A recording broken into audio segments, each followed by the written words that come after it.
Chris, we got to get into this because Russell Westbrook joined the Sacramento Kings today. How did this come about? Well, listen, the Sacramento Kings have been eyeing Russell Westbrook all summer long, so there's been some flirtation for about 3 or 4 months. Got it. You have to remember when you're talking about the Sacramento Kings, they underwent a new regime in the front office. Scott Perry, the new general manager over there, along with assistant general manager DJ Armstrong. And so they wanted to have an opportunity to evaluate the roster and what skill set was, on the court for them. And so they felt like, looking at some of the preseason games, looking at training camp, they felt that they desperately needed a backup point guard. And that's what Russell Westbrook is going to provide. And I want to also mention this, MJ. We talk about Scott Perry and what he's trying to instill. He calls it 6 pillars to building an identity in Sacramento. He wants it to be competitiveness, tough, team-oriented, accountable, disciplined, and professional. He feels like Russell Westbrook brings those traits. I know you said backup point guard there, but do you think they start Russ? No. Sources inform me that Dennis Schroeder will be the starting point guard. Okay. Russell Westbrook will come off the bench, something he's been accustomed to over the last few years. But also I want to note that DeMar DeRozan, he was one of the main guys on that team that was vouching for Russell Westbrook to come on board. So as of right now, it seems like it's a match made in heaven. Now, there's always one pounding the table for their guy, right? For sure. But we are 6 days out before the start of the season. I mean, what took so long? Yeah. Well, listen, I think at the end of the day, when you look at the landscape out there, some teams needed a backup point guard.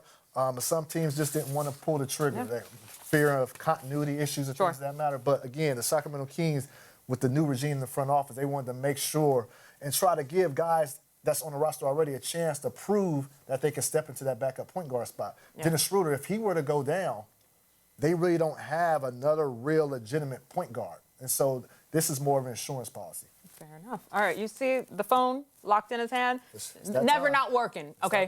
Thank you, Chris. You'll be back, of course, with more news and updates later in the show. But this is, man, I kind of like the last minute, moves here. It keeps us on our toes, if nothing else. Back with Rudy Gay and John Wall. Guys, do you like Westbrook's fit with the Kings? Rudy? Do I like his fit? No. I like the fact that he has another opportunity. Okay. What about it don't you like? This team is a makeup of a lot of different players that kind of do the same thing.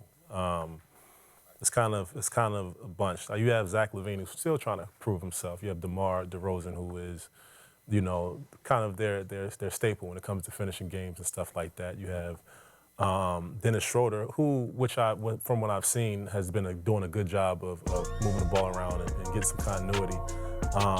But, the question is the bench, and it's also with Sabonis. How does he work in that? So, Sabonis is used to having the ball in his hands. Also, you have 3 other people that need the ball in his hands. Russ, also a guy that can run the offense and plays downhill, which not really good for a player like Sabonis. He needs the ball in his hands. So, we'll see, and I hope for the best, but, to me, it kind of looks a little different. What about for you, John?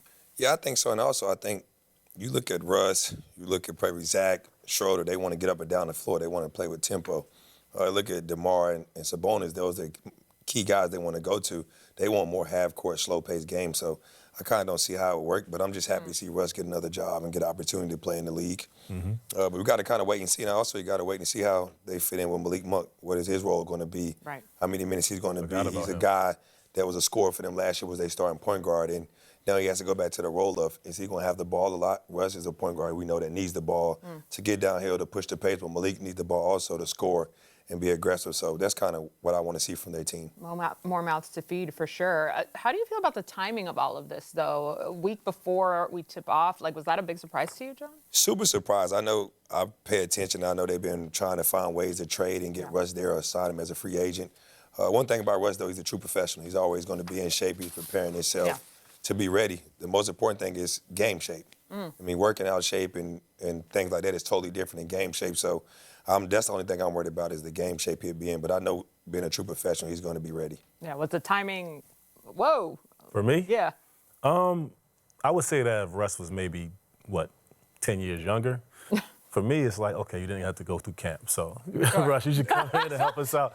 Keep him healthy. Let's keep him healthy throughout the season. But, I know, knowing Russ and knowing, his background, we know he's going to be in shape. He's going to bring the intensity. Right. And I'm just happy to say he can add on to the Hall of Fame career he already has. No question. Well, and that's the thing that we can't forget. The level of talent that he has, the level of experience that he has. It's not like this man hasn't been tested. He knows what to do. No Russ scrutiny over here. None. Nah. None on our watch.